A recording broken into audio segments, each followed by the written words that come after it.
Last time we talked, I mentioned the past, the far distant, hoary past. That's difficult for all of you to probably wrap your heads around early solar system happenings. But that's where we've all come from. That's where hierarchy have come from. And it's important also for all of you to know that beings such as Shanakumara or the Christ or any of these great avatars, the Lord of the world, they come from somewhere. They've all evolved. They were all once human units such as we are, and they've become great lords. And so this is the process of soul evolution. Somebody, I pointed out last time that somebody like Shanakumara and the avatar synthesis, they older than the last solar system. They come from a prior time. And so just to get your head around how old they really are. Of course, in the last solar system, they're human units. They were struggling like you are now with learning doctrines, with mastering sexuality and all of those things. And from that time onwards, they passed their initiation testings, they battled the Dark Brotherhood and so forth. But one thing I do want to point out to you, which is also somewhat interesting. Of course, I'm sure that very few of you have yet tackled my book, Esoteric Cosmology and Modern Physics. Our brother Joe is working through now the numerological and astrological keys to the secret doctrine. And he's discovering just how much information is coded there. And I've used that text as a mechanism of explaining how to use esoteric numerology. But the secret doctrine and the standard of Dhyan is all about solar formation. It's all about how cosmos comes into being. But esoteric cosmology goes into the technical aspects of it. In other words, if you want to create a world sphere, or if you want to create anything using the mind, that book gives you the background information. Now, it's just the same technically as above, so below. That which is within is also without. This old Hermetic statement from Hermes Trismegistus.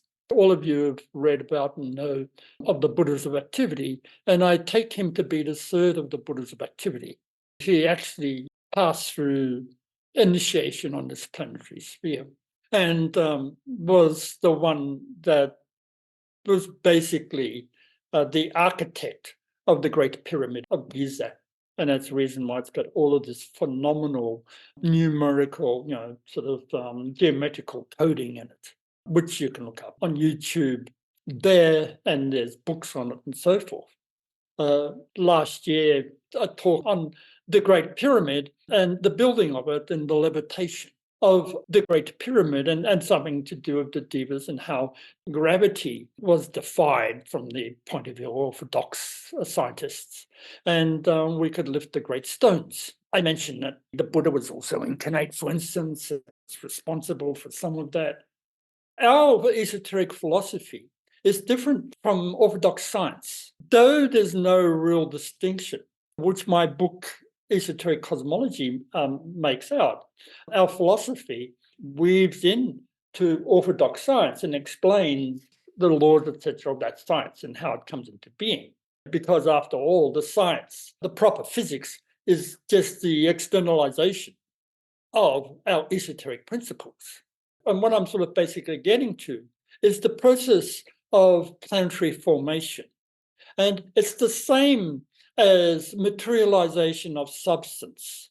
Etherealization, materialization is a process of concretization from the mental plane downwards. For instance, at the time of Blavatsky, the masters used to send letters to her and to some of the theosophists, and the letters were materialized and they had words on them. And the theosophists have published some of the letters written, with Moya, a signature, or from DK. For instance, the book, The Mahatma Letters to A.B. Sinnott, and DK points out only a few of those were actually genuine. But the fact is, the methodology we're using now is communications. Hierarchy sends comms to you, and they will not give you now materializations. But when you go back to the Victorian era, this is very the beginning of the esoteric cycle, they needed concrete proofs that such things as masters existed, etc. This, spiritual phenomena existed. The spiritualists and all this table rapping, the communicating with the dead, and then wanting concrete proofs there was communications. And so the table would rise, or there'd be thumps or something like that. This was the Victorian era. They needed concrete evidence of the subjective. Likewise, our physical scientists now.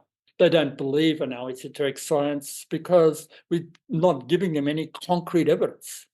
And hierarchy have not manifested a great seer for this 100 or so years, presenting this concrete evidence that the scientists would like for good reason. But in the Victorian era, it was a different time. If you've read the biography of Alice Bailey or watched the video when Alice Bailey was young, Master Kuthumi came to her and talked to her and then disappeared. But at that particular time, he actually went to England physically. It was not a materialization. And there were certain reasons for him to go physically. But there are incidences when suddenly a master would appear in the annals of the philosophers and say something, and suddenly he's gone. And so the transmitting initiates, as they're called, were also withdrawn. And DK points out something to do with the fact that modern passports sort of prevented this and so forth. But he was just given an excuse. This again has withdrawn any of the masters if they wished. For instance, Kuthumi or DK could materialize himself in front of you and dematerialize, same as the Bible with Jesus. But it's much easier for him to just manifest onto the etheric levels rather than to do the extra mental work it would take them to do, the extra projection of will in order to produce a physical form that you can touch. And this is well within the bounds of hierarchy. And so there's an edict that was given, probably 1925 conclave, to stop that process of outward showiness of miracles from members of hierarchy. And of course, all of you would love to see that, but that's not the way that our empirical-minded humanity will benefit from it. And all of you, once you develop your higher awarenesses, start to cleanse your physical impurities, awaken Kundalini at the level of taking your fourth initiation.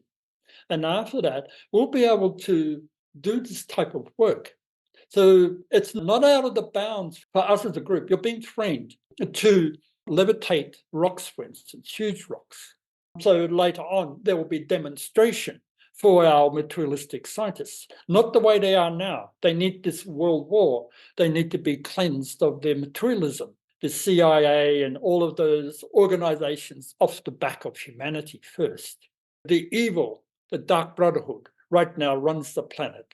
And so all this is reserved for the New Age, or to bring the New Age into manifestation after a lot of the evil has been defeated. And not before. Now, the same when it comes to UFOs. There are black UFOs, white UFOs, and they've given evidence of their existence through crop circles. The genuine crop circles are from them. That's just the process of materialization of energies, and they make the patterns. And these patterns are highly esoteric and highly geometric, cannot be done through cardboard and all the methods that the debunkers say it can be done. It's just an impossibility, certainly not in the middle of the night. So this evidence is there. And I should also send to some of you the evidence. I sent a pamphlet on Mars, but I should give you more links.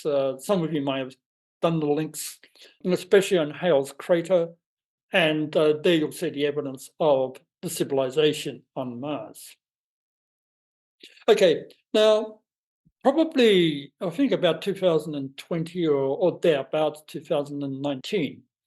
I was given a visualization in my meditation of Shambhala, preparing the ring pass knot for the new planetary globe, what I call Saturn Earth, the globe of the fifth chain in the fifth round of our Earth scheme that will bear new humanity. Now, this was quite an interesting process because we had to claim dark space from the grips of the Dark Brotherhood.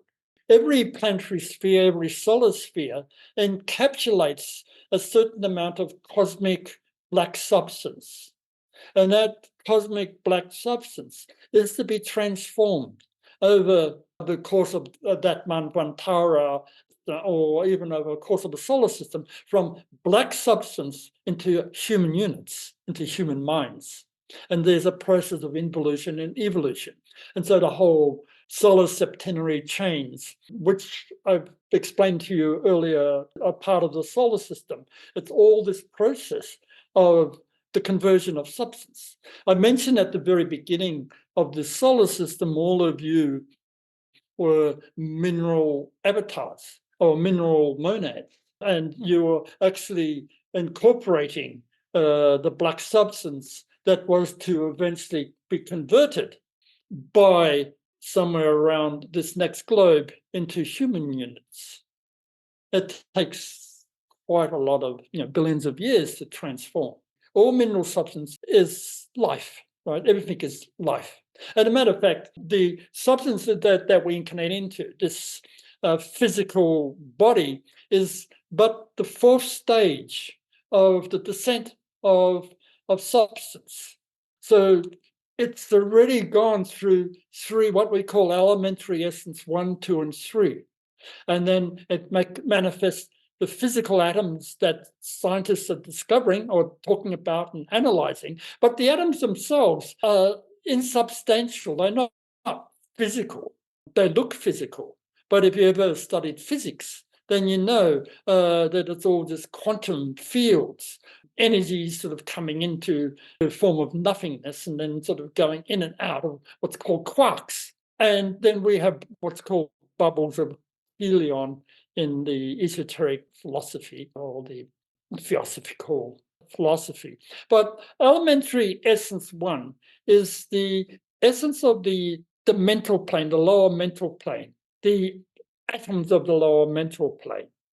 So there's a process of descent, and then you get to the elementary essence 2, the atoms of the astral plane, and then you get concretization. It's called crystallization from the watery substance to etheric substance, and that's called elementary essence 3. And then from etheric substance, you get the appearance of physical plane atoms, and trillions of them are moving in and out of etheric space all the time. And this is according to modern physics, what's called the event horizon. This is all explained in my book on esoteric cosmology. But they only go at the level of the event horizon, whereas we esotericists start with the mental plane and go down to it. And therefore, a point of fusion or integration is when the atoms are moving in and out of what the scientists call the Higgs field. Well, I don't think any of you have studied sort of physics, but if you do, then you'll understand what I'm talking about. This quantum field theory is what it's all about. All of that ties in with our esoteric philosophy very well.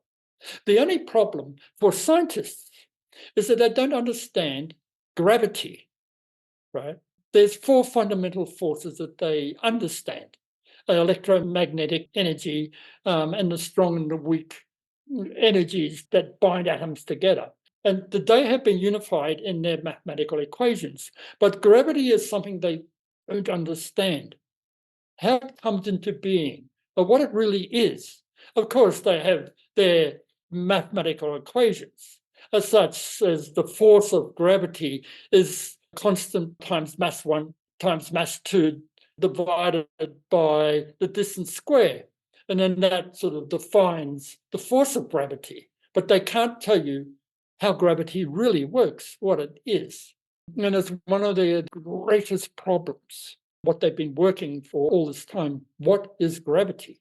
And so basically, this formula I just gave you means that the further away stars or planets get or objects get, the gravity gets weaker and weaker in squared geometrical progression rather than the arithmetic progression of the diminishing of the gravity.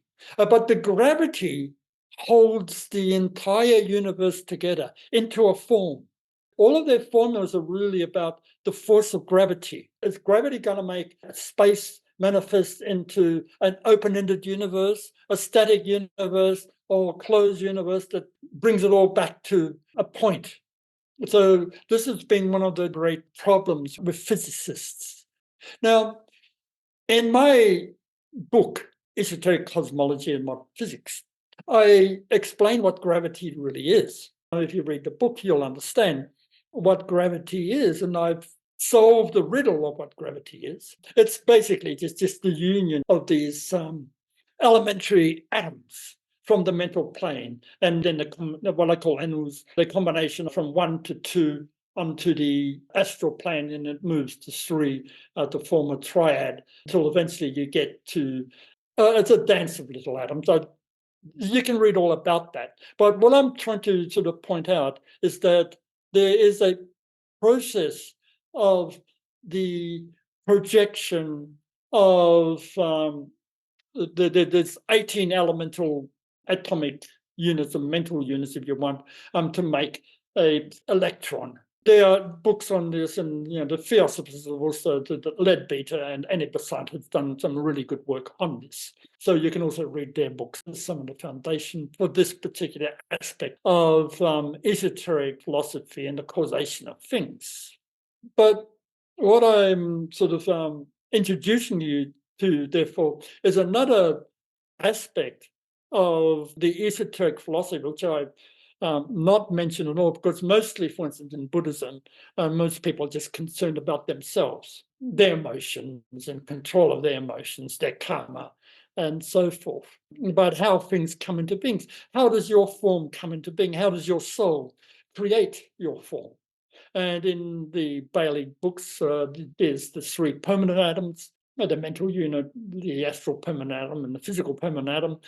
And the solar system is the same. Our solar system is based on a physical permanent atom, and it's got the 7 spirals of energy, which decay explains also in Cosmic Fire. And in my book, Esoteric Cosmology, I'll go into this in much more detail than decay does, and integrate it all into a unity. So it's a way that esotericists do not think much about it. For most, it's very difficult, very abstract, and somewhat confusing to begin to understand the spirals of energy that you are, what we call the rounds of evolution. And then again, my book goes into that. What I'm sort of getting to, there's a process that similar to the way that your bodies are formulated. The soul wants to incarnate again after you've died, been absorbed back into your soul. It wants to incarnate. It first of all stimulates the mental unit, and then it attracts to that mental substance, a devic substance from the mental plane, your samskaras from your past lives, and then it energizes the astral permanent atom, and then there's 7 spirals. The mental unit's only got 4, but the astral permanent got 7 spirals, and then that's stimulated. And the devas of substance from your past lives that your soul wants to bring into manifestation to create an astral form, and then it does the same to the etheric. And then there's a final projection into the physical, and that happens within the womb of the mother. The mother's been impregnated with the seed, and at that particular time, then there's already prearranged form fuses with the genetics, the spiral cyclic energy of your genetical code, and the soul incarnate. But already the astral body, the mental body, and the etheric body has been formed. And later on, when you need to become conscious, creative magicians, you're developing the cities to create forms, to suddenly materialize something. It's the same process. You're working with devas, but it's the use of the will and the visualization process of bringing into form whatever it is to be. And all of you do the same unconsciously. Humanity does the same unconsciously. For instance, let us say a carpenter wants to make a house. First of all, they've got to visualize the blueprint of the house, exactly what it is going to be built on. Wood, bricks, stone, sort of mud earth, all of that. It's first done in the mind. And then once it's done in the mind, the architect comes and draws it all. And then it's given to the laborers and they build, they clad it with substance, with whatever the walls and all of that is to be. And that's the astral plane level of it.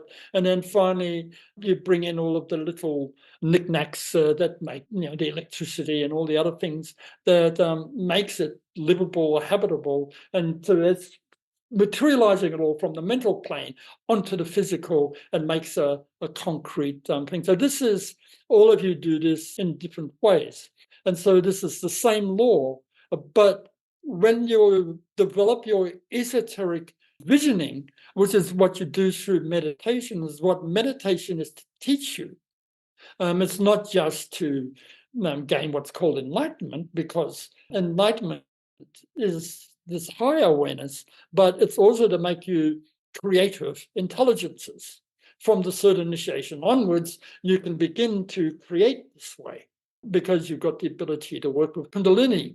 You can develop and manifest cities. You can build on the astral plane, and then you can materialize astral substance.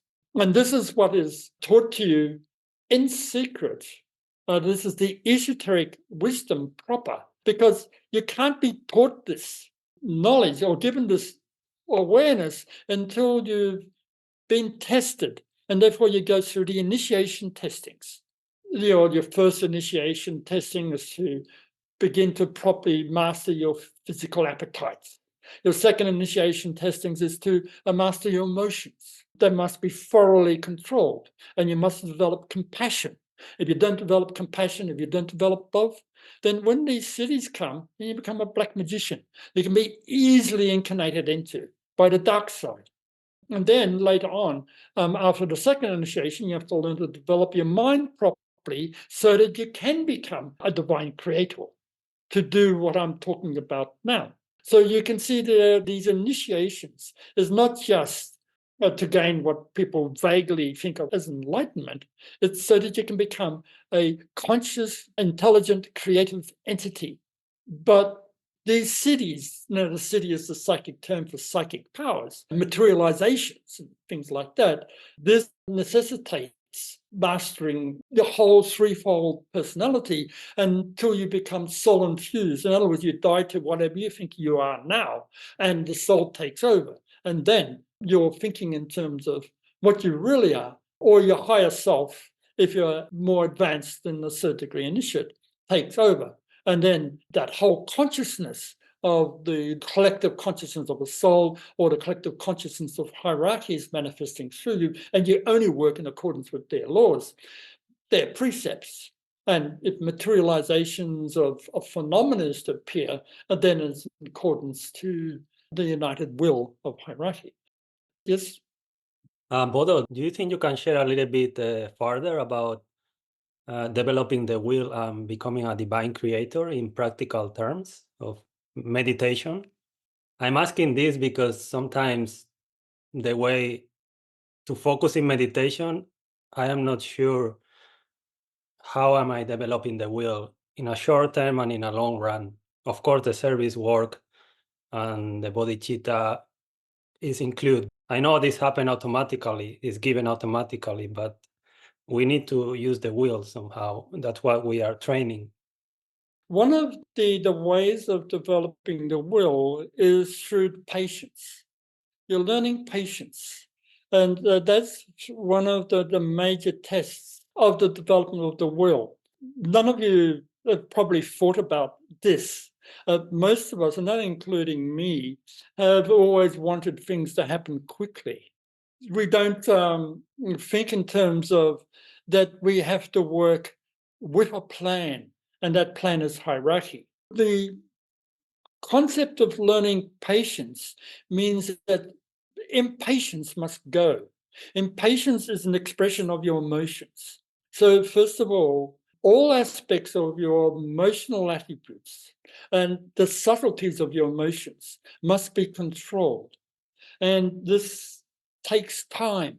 Most of you know the versions of emotional will, anger, desire to manipulate things to make a lot of money. If you really have to get out of bed when it's really freezing, like I have to here, you need a bit of a will to get up the courage to do so. These are all sort of elementary steps.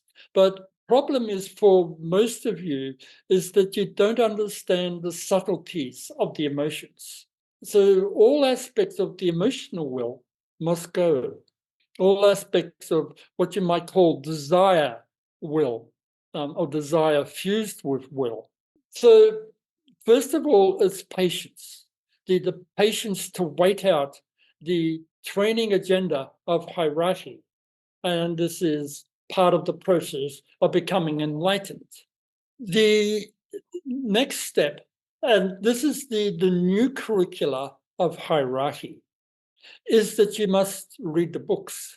Some of you, like Hima has read a lot of books that I haven't read in of Hay's works and Buddhism. So back in the olden days and all the way along, there was a sacred scripture. Now there's a certain amount of will that you need to develop in order to develop the ability to sort out sacred scriptures. Now, it's easy to read like these Tibetans do. Any of those texts of theirs in Buddhism, and just to read it mindlessly. Like a couple of days ago, I was talking to a Tibetan about karma. And of course, he had this orthodox view about karma. But to develop the will is to actually not just accept what it is that you're reading in all of this, but you have to be able to discuss and work out the errors, what is right and wrong, and then project it on towards the future. This is a necessary step of the development of the will. So it's not just rote learning, but to manifest critical reasoning facilities. So this is the next step. And the agenda of hierarchy with regards to development of will, now before, in the olden cycle, there was the cycle of the yogi. Now, you all know the Buddha story, of course. He was a very good example of the yogi developing his will. He manifested extreme austerities, and you have pictures of him with his ribs sticking out. He tried eating his feces, everything.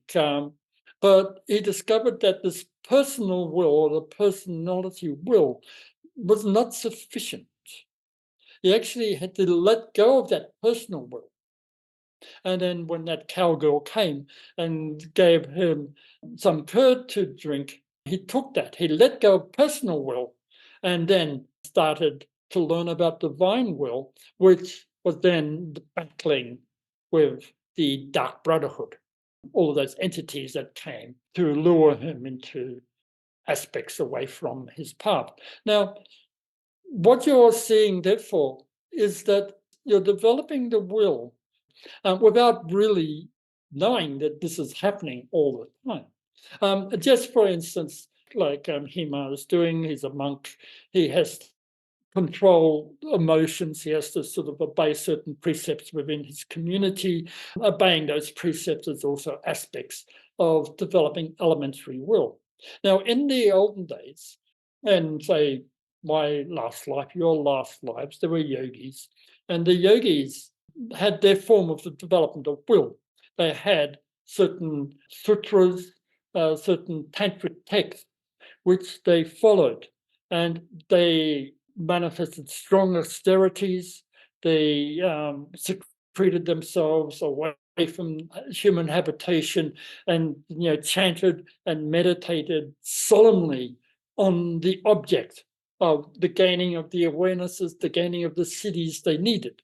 And so this is a form of forceful manifestation of the will. Now, Hierarchy have said this old methodology is not really what they want now, because that old methodology bypasses the proper development of the mind. If you can understand this, like with the Zen tradition, it bypasses the proper development of the mind. They gain awakening, but it's shunyata, it's an emptiness of mind. So this is the yoga tradition. And within that emptiness, then you can work to produce these cities, and then other things come to you. But what Hierarchy now wants their students to do is to develop the will to awaken the mind properly, to really test the mind. And that is, therefore, the studies, the esoteric studies, and then specifically from the Theosophy to DK's writings, and then to my writings. It is to really test the mind. The mind has to force itself to think. It's like doing as I said, a PhD degree, and say in physics or whatever. And this is the esoteric philosophy, the proper esoteric philosophy. That's what I was given to you last week in my talks. You have to think in terms of the past life, the early solar system, and how that evolves, the rounds, the chains, and the schemes. And you have to think, for instance, I've just mentioned earlier on, the spirals of evolution. What is an atomic structure? Now, all the mathematical sort of formula that actually sort of goes behind that as well, the geometry of space. All of this is what now must be mastered. Each one of you have to develop the will to say, now I'm going to set aside X amount of time to really struggle in my consciousness to understand this particular esoteric problem. It can be the problem, for instance, of planetary formation. It can be the problem of reincarnation. It can be the problem of what is the soul? What is the monad? How does the monad manifest? All this integrated high esoteric philosophy is where you're developing the will. You're using your mind to solve problems all the time. And there's only a few, a relatively handful of individuals that have got this capacity. And that is what will make them third degree initiates. And the younger initiates, they're not really capable. Now, for instance, what is wrong or right with the teachings of karma, for instance? Most of them cannot think conclusively.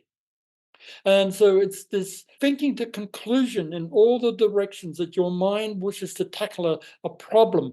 That is where the will must now be developed. The emotional will, which is chantra, ritual, all of this easy religious sort of doctrine and observations, is not what Hierarchy wants. They need now the will of the mind. And this then is the creative will.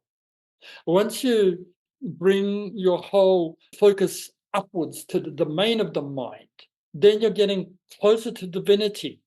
And then you can manifest the attributes of a creative intelligence. But to become a creative intelligence, you have to know the laws, the precepts, the processes associated with the creative principle. And then this necessitates the high esoteric doctrines, which you're learning from my books. For instance, you have to master esoteric cosmology and modern physics. It's not just a matter of reading it, it's a matter of mastering the principles behind it. And as you do so, you're developing your will. You're developing the will to think. This is the high esoteric university, which is what you're at. And of course, people, new beginners, don't understand this university. It's not a matter of just learning the Buddhist scriptures, reciting the mantras, reciting the whatever, It's much, much more.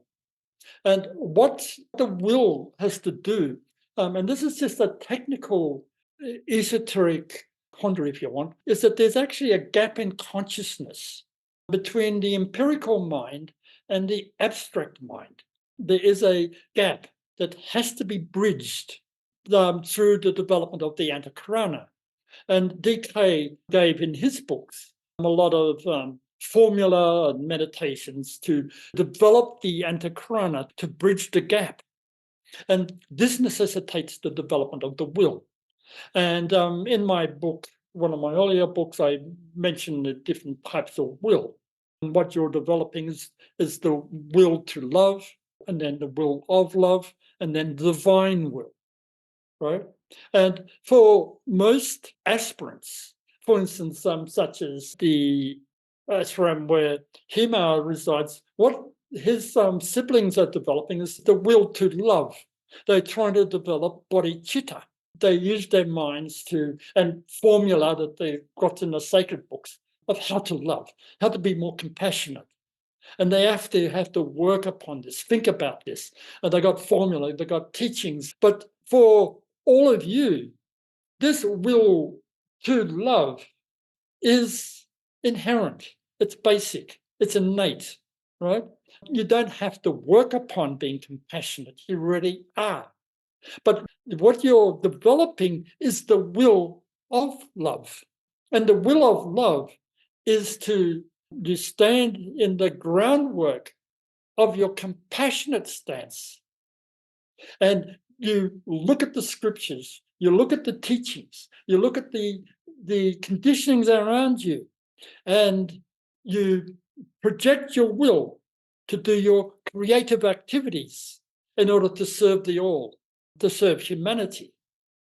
And you do this within a group context such as what we are.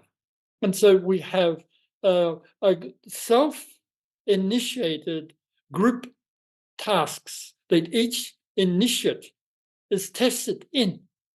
And they test it in, and as they do this, their self-initiated tasks, they develop their wills to fulfill that task.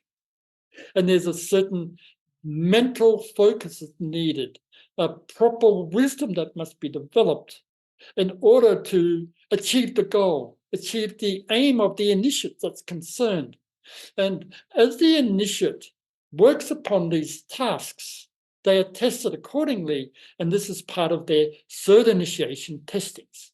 You can see the difference between the second initiation.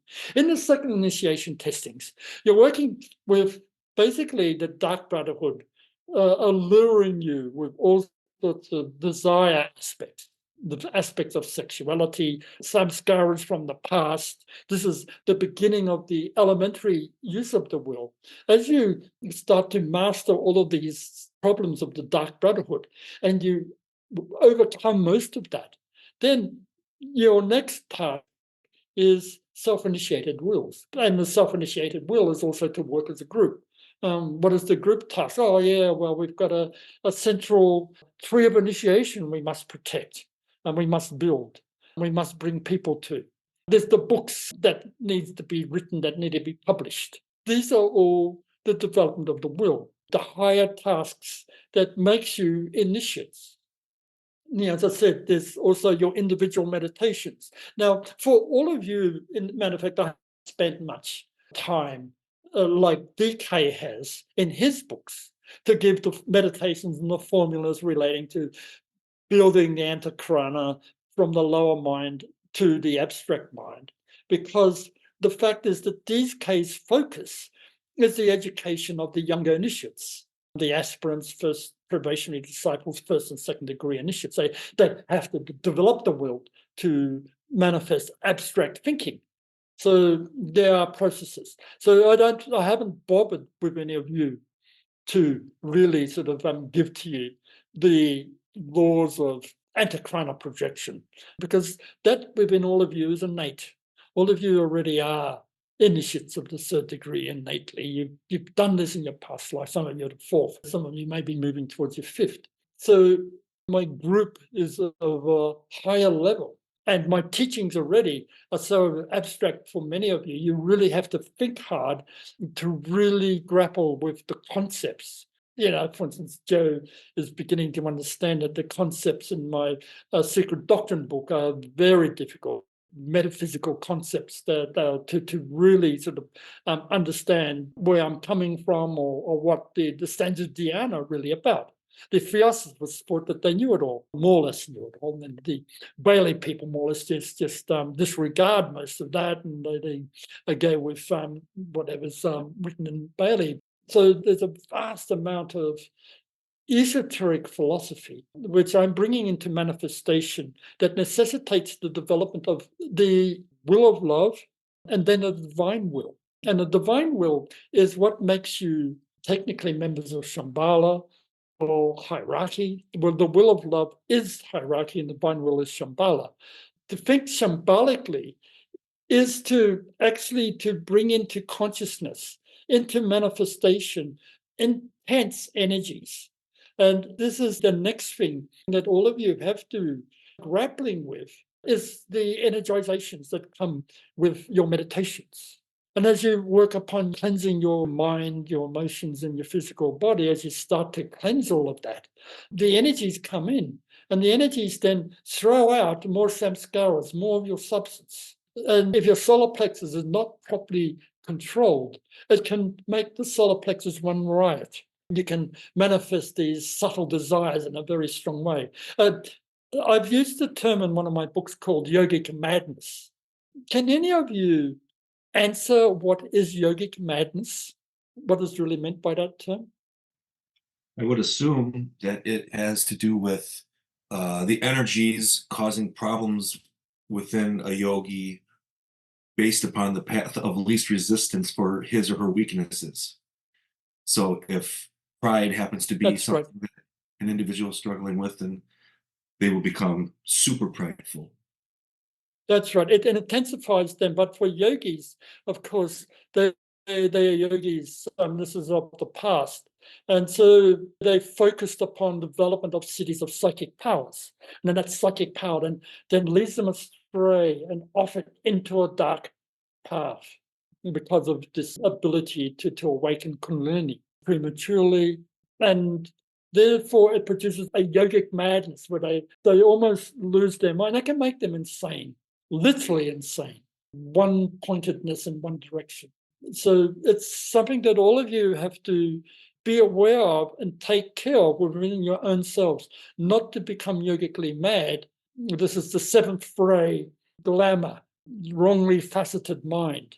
You actually have to polish the facets of your mind in all directions and not just look through one of the diamond facets, just polish that. It all has to be polished evenly. So this wrongly faceted mind is the yogic madness that can come. And you can see it often in younger disciples, or certainly in all the religions. It's what produced, for instance, the Inquisitional period. This is yogic madness because of the non-control of the emotions. But what I'm sort of getting to here is, as you work upon your meditation, as you develop your will, the antakranas are automatically projected to the higher domains.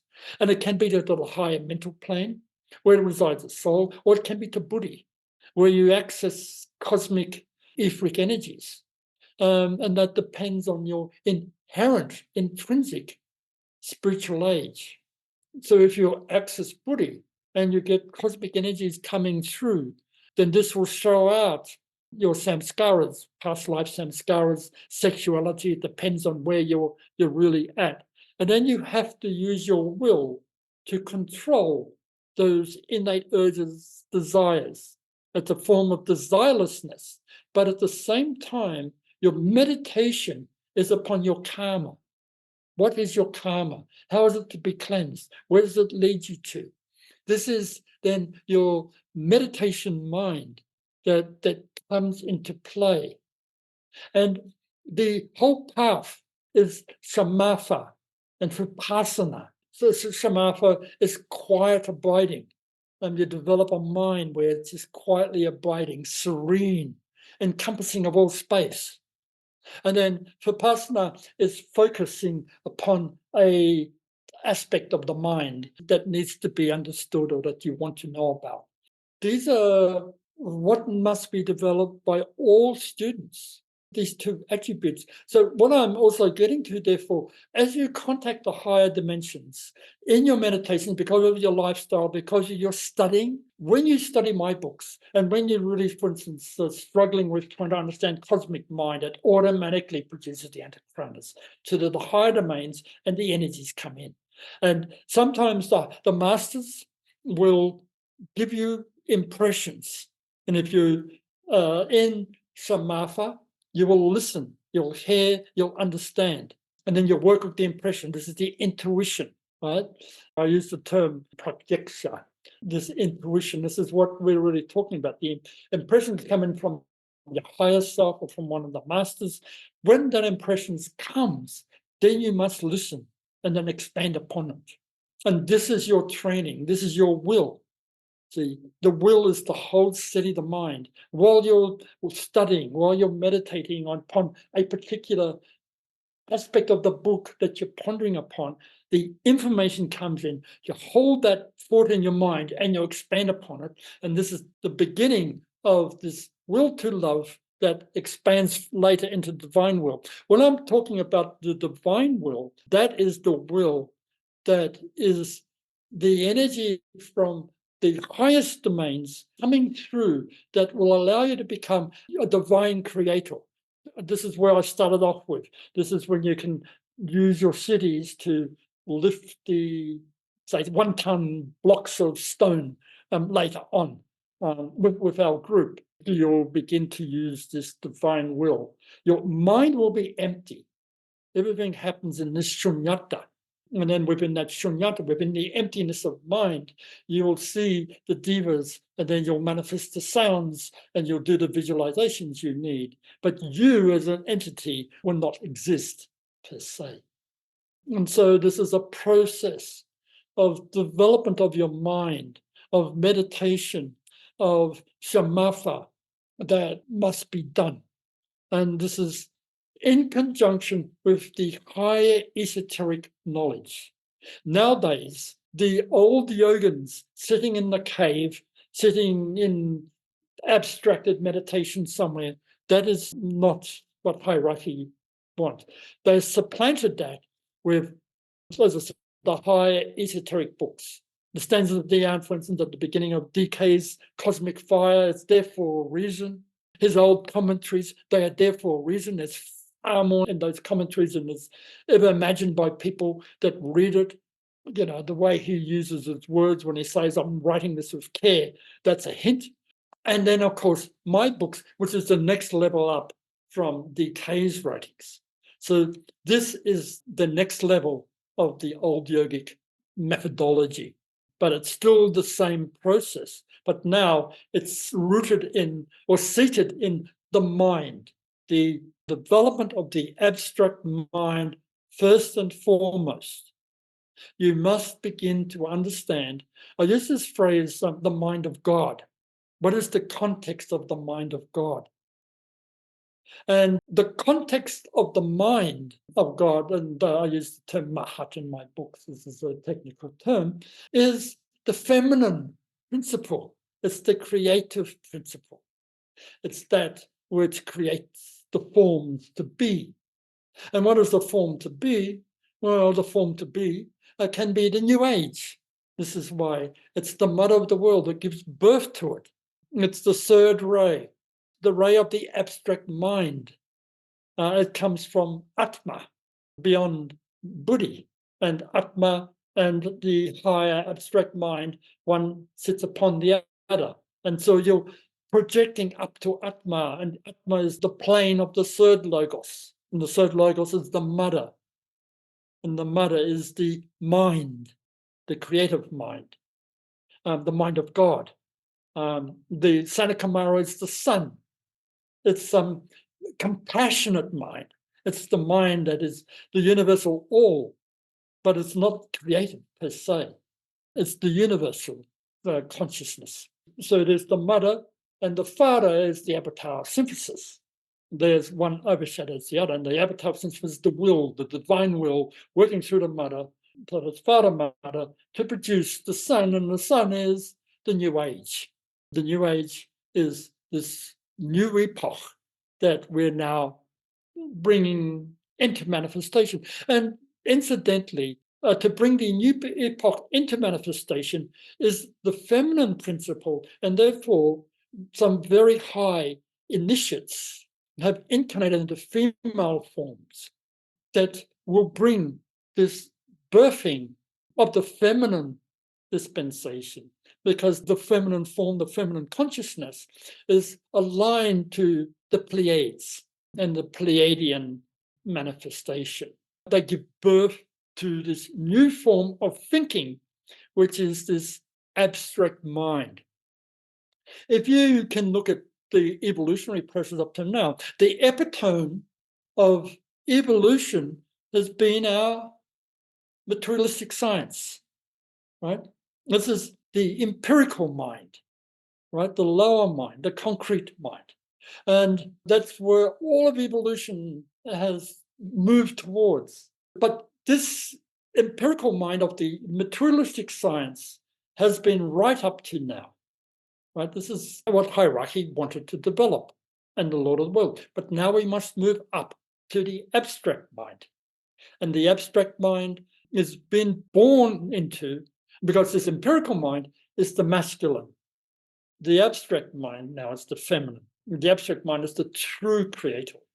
Okay, so the New Age is the epoch of the mother of the world because it's the recapitulation of the ancient feminine cycle on the moon and the earlier cycle of the last solar system. It brings into power, Atma, the creative potency of the third plane of perception, which is the plane of the mother. Right now, hierarchy on a whole is externalized on the plane Buddhi, right? The fourth ether. And you can read this in DK's books, it states it quite plainly. So the fourth ether, and this relates to the fourth planet we're on, we're in the fourth round and the fourth chain and the fourth scheme, and Yoga is the fourth planet. So the fourth is also Buddhi, and it brings in the fourth ray, which is Serapis. But the New Age is to move up, to move hierarchy from Buddhi to Atma, from the fourth cosmic ether to the third cosmic ether, and the third cosmic ether is the energy of the Divine Mother. That must flow into manifestation. And we're now on a process of training members of hierarchy, which you are, and all those that come, to begin to project the antakaranas upwards from Buddhi to Atma, and that makes them masters of wisdom. Yes? How does the sixth root race come into play here as far as the mother of the world and all of the odd-numbered ray energies? Oh yeah, that's a very good question. The sixth root race, as I said, is the higher correspondence of the fourth, and the fourth is Atlantis. And the sixth moves upwards also from brings humanity per se to their proper home, which is Buddhi. But if humanity is moving up to Buddhi, those that are teaching humanity must move up to a higher level to show their next step upwards. So hierarchy at presently will bring humanity into the sixth root race, but hierarchy have to move up to Atma. So there's this interrelationship. The other thing that I'll point out, which doesn't mean much to you now, because it goes into this concept of creative hierarchies. But right now, we're going into the sixth root race, and that's when humanity as a whole begin to reside or develop their true home, which is Buddhi, the fourth plane of perception. And if you look at the chart of the creative hierarchies on page 33 of esoteric astrology, you'll see that the humanity is the fourth kingdom of nature, and their proper home is Buddhi. And that's where the sixth root race brings them. But the next step onwards is to make them creative intelligences. They become the lesser builders. When they evolve to become lesser builders, then it's the ending of our planetary evolution. Also for you as a group, and the lesser builders are the masters of wisdom. They have attained that stage. When you have attained that stage, then you can move on to the new globe that we're forming as members of the Shambhala of the new globe. But you're not then members of our present humanity, you are then lesser builders, the third creative hierarchy, not the fourth. And so this is all technicalities, esotericism or high esotericism, but this is what is happening. And for that, you need the teachings in my books. You need also to be educated later on by the Pleiadians. And they'll come, the divine instructor. Some of you already seen some of the Pleiadians. They're exceedingly exquisitely beautiful women. They are, some of them are greater than masters of wisdom in their spiritual age. 6 initiation, 7 initiation, and the whole. Because they are also the instructors of hierarchy, most of hierarchy, instructed by the Pleiadians. One of the things that all of you should understand by now, that the present masters of wisdom, a large number of them are from the moon. Most of them that come earlier from the last solar system. But I'm talking about the 6th degree initiates. But a lot of the 5th degree downwards, they're all from the moon. And therefore, they're really feminine in constitution. The moon is the third chain, the third globe within the third chain. So you get an idea, this 3 interrelationship, and it moves to the 5th scheme or chain within our Earth scheme. So you're moving again from the 3 to the 5, and this is again this feminine dispensation. And then the Theosophists and the Bailey people are fifth root race thinking, but they haven't yet understood the next step of the higher monastic interpretation of DK's ratings. For that, you need my teachings. And as you're learning, you develop these perceptions. You're going to be the teachers. So you're learning this now, this much more abstruse esoteric philosophy, and especially what's in my present books that I'm writing. Cosmological information and esoteric cosmology, which is what I'm writing now. So this process of being a divine creator, of again developing cities, and this is the plan of hierarchy, how to do this in a way that will benefit properly and not the DB take over. When we're talking about psychic powers, it's easy to stimulate people's emotions, emotional desires, to say, I want this. I want to be able to read people's minds, but then it's, I want to be able to read people's credit cards so I can take their money out of the bank or whatever. You know how selfish people are.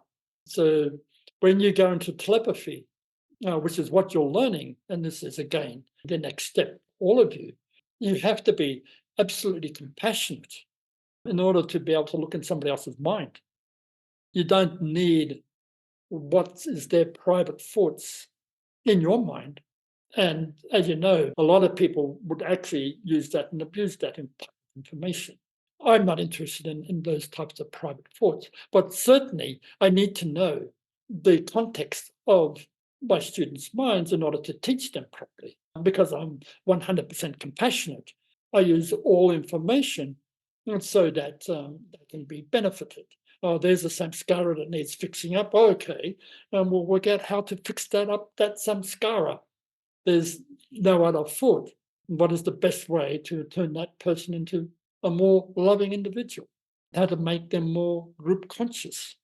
How to make them less emotional? These are types of concepts. And the beautiful thing on this path is that this is hierarchy. So what you are learning as you're developing these higher awarenesses is the hierarchical group mind. in my writings, what you're learning is the way hierarchy thinks. The type of, it's very difficult for me to look at average human beings and how dull their consciousness is and what they are thinking of or concerned with. Sometimes I glimpse into their phones when they're sitting there and, they're just chatting or sort of selfies of their faces or somebody else. It's such irrelevant, nonsensical, useless information, but that's the context of their minds. What I'm trying to get to is that you are being trained to get away from that. And this is the reason why I don't really use phones or use emails, because that allows one to think and meditate as one's looking at an email. You're getting away from that, and you're learning through my writings and through DK to think hierarchically, to think the way that a member of hierarchy, an enlightened being, thinks. And for that, you need the high esoteric information. You need to think in terms of past lives. But the concept of spiritual university is to train all of you how to think as a member of hierarchy, how to think as a master of wisdom, not in terms of the way you think, in terms of the way of this world, the way of average society and the problems or the conditionings of society. Of course, we have to look at what's happening in the Gaza genocide and all the rest of it and be compassionate. But what you have to think of is you're abstracting yourself from average human minds, the average human consciousness, and starting to prepare yourself so that hierarchy can incarnate into you. And hierarchy are one mind. They're not separate individuals. They have their different ray attributes. They have their different projects. Serapis is a different project than, say, Jesus, but they're all integrated. They work fluently upon the education, say, you as a group. And they work with the Pleiadians or whoever it is that comes to serve. So the development of your wills is to also to will yourself to die to your empirical minds or to your empirical conditionings to learn the hierarchical way of thinking. And the hierarchical way of thinking is, what's the past life? And where does the future of this go to? And many, many other things that come with this.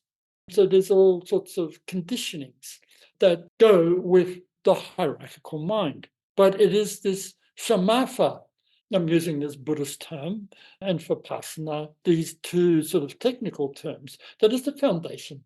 And you're doing this, you're developing this shamatha not just when you sit in meditation. As a matter of fact, I get relatively few impressions when I sit in meditation. All of my real meditation experiences is in shamatha when I'm writing my books and when I'm walking on down the street. I'm abstracted in my thoughts, sort of oblivious to most of what's happening around me. And you have to learn to be in that state of mind at all times, to allow the impressions to come, allow the intuition, the voice of the silence, as Blavatsky calls it. And that's a very good book to read. You all have it. So this is the process. And as you begin to master your third initiation testings, and you can see it's not the second. You've got some remnant DB to cleanse. You've got aspect of you, some scaras to cleanse. And you've got preparing yourself to receive the impressions from hierarchy. But first and foremost, it's to understand our esoteric doctrines. And that's what my books and books like Cosmic Fire are about. I hope that's answered some of your real questions as to the third initiation testings. It's to develop your abstract reasoning capabilities and to engender the will to do so, and then to be able to bear the energies that come, the energizations, without producing distortions of your threefold personality. And that necessitates proper syncretic reading of my text coupled with DK's writings. Okay,